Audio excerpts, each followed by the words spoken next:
Nuestros hogares. Todos debemos entender plenamente el valor que Dios le da a nuestros hogares. La restauración del hogar está tremendamente vinculada a la restauración de la iglesia y la restauración de la iglesia a la restauración de una sociedad. No podemos tener iglesias sanas si no tenemos hogares sanos y no podemos tener sociedades sanas si no tenemos hogares sanos. Dios tiene un orden y un diseño específico para las familias. En el Salmo 127, el rey Salomón, el hombre más sabio que ha existido en la historia mundial, dijo: si el Señor no edifica la casa, en vano trabajan los que la edifican. Cuando construimos una casa, no nada más amontonamos cosas y ya sale una casa, sino que la planeamos, la diseñamos, le ponemos una fundación sólida y después de tener la fundación construimos el resto de la casa. Asimismo debe de ser con nuestras familias. Proverbios 14 dice: la mujer sabia edifica su casa, pero la insensata con sus propias manos la destruye. El apóstol Pablo dijo en el libro de Colosenses 3:20: hijos, obedezcan a sus padres en todo, porque esto es agradable al Señor. El apóstol Pedro, en primera de Pedro, capítulo 5, versículos 5 y 6, dijo: asimismo ustedes, jóvenes, estén sujetos a los ancianos y revístanse todos de humildad unos para con otros. Entonces, Dios habla a todo, al marido, a la mujer, a los niños, a los jóvenes. En la palabra de Dios podemos encontrar instrucción clara para todos los miembros de la familia. Vamos a empezar con las instrucciones hacia el matrimonio. La definición bíblica de matrimonio es la unión entre un hombre y una mujer. Marcos 10, versículos 6 a 9, dice: pero desde el principio de la creación, Dios los hizo hombre y mujer. Por esta causa, el hombre dejará a su padre y a su madre y se unirá a su mujer, y serán los dos una sola carne. Así que ya no son dos más, sino son una sola carne. Por tanto, lo que Dios ha unido, no lo separe el hombre. Primera de Corintios 7 también habla del matrimonio y habla del deber conyugal. Colosenses capítulo 3, versículos 18 al 21, da instrucciones a las esposas y dice: esposas estén sujetas a su esposo como conviene en el Señor. Y después da instrucción a los esposos: esposos, amen a su esposa y no se amarguen con ella.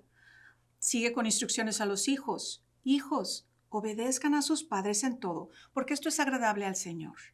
Y finalmente, a los padres una vez más: padres, no irriten a sus hijos para que no se desanimen. En Marcos capítulo 10, el apóstol Marcos escribe lo que dice Jesús. Jesús dijo: por tanto, lo que Dios ha unido, que no lo separe el hombre. Dios le ha dado al esposo la responsabilidad de amar a su esposa, de la misma manera que Cristo ama a la iglesia. Cristo sirvió y sacrificó todo por la iglesia. Dios le ha dado al esposo la responsabilidad de amar a su esposa, de la misma manera que Cristo amó a su iglesia. Cristo sirvió y sacrificó por toda su vida por su iglesia. El papel del esposo como cabeza es de amar a su esposa, poner sus necesidades y sentimientos sobre los suyos propios. Si el esposo honra su responsabilidad hacia su esposa, entonces la esposa no tendrá problema honrando su liderazgo en la familia, sino que será un gozo someterse a un hombre que la ama como Cristo la ama. A las esposas, Dios da instrucción en Proverbios 31, versículos 10 al 31, que habla de la mujer virtuosa. Primera de Pedro 3, versículos 1 al 6, que habla de las responsabilidades del matrimonio. Y en Efesios 5, 22 al 24, que habla acerca de que las casadas deben de estar sujetas a su esposo.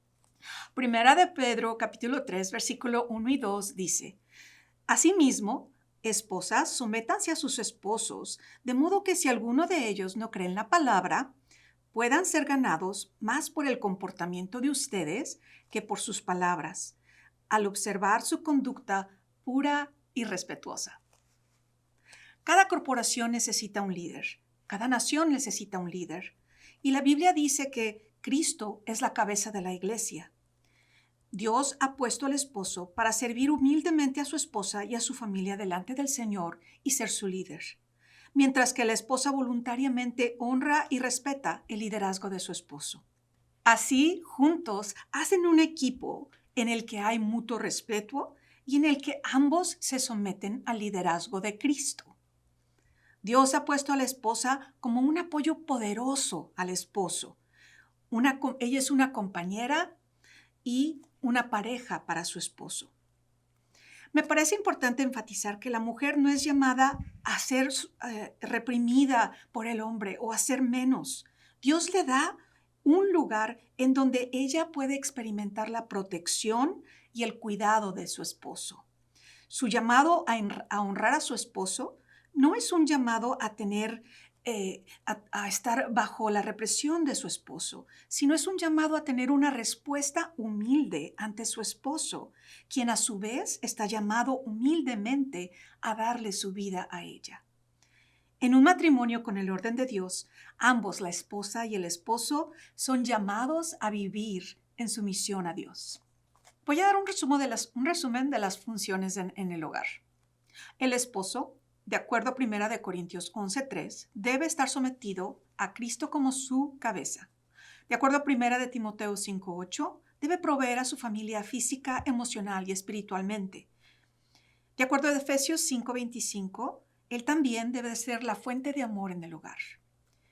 También en Colosenses 3:19 dice eso. En Efesios 5:25-31, el hombre debe de entregarse sin egoísmo a su esposa, como Cristo se entregó a la iglesia, por la iglesia.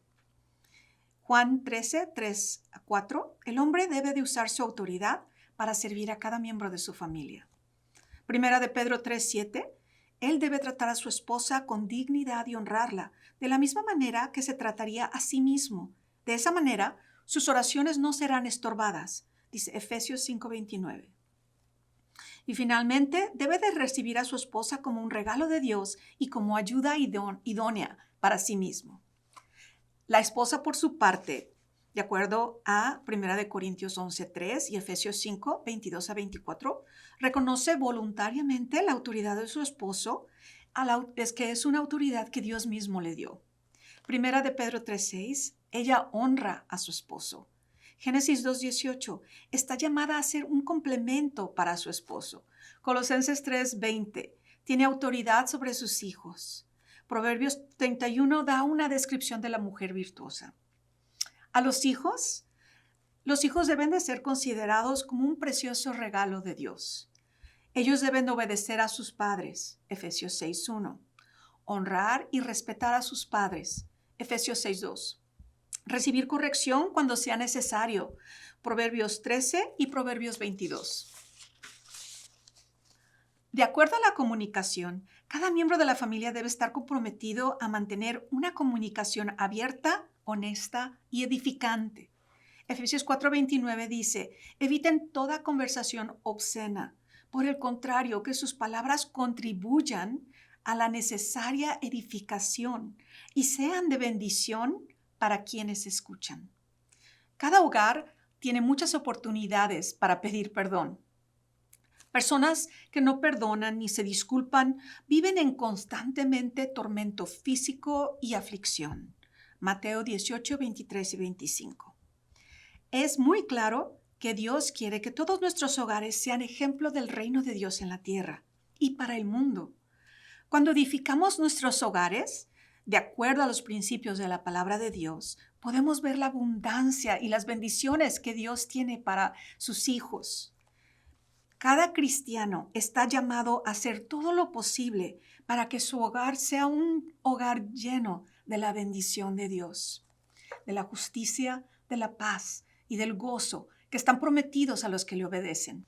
Les voy a dar unas preguntas para discusión. ¿Por qué creen ustedes que la familia es el ministerio más importante que Dios nos ha dado? 2. ¿Entendemos verdaderamente el inmenso valor que Dios les ha dado a nuestros hogares? ¿Cómo podemos ver si entendemos o no? Número 3, define los roles en el matrimonio. ¿Cómo funcionan esos roles? ¿Cuáles áreas necesitan en tu matrimonio ser cambiadas para que sean alineadas a la perfecta voluntad de Dios y puedas experimentar toda su bendición en tu vida?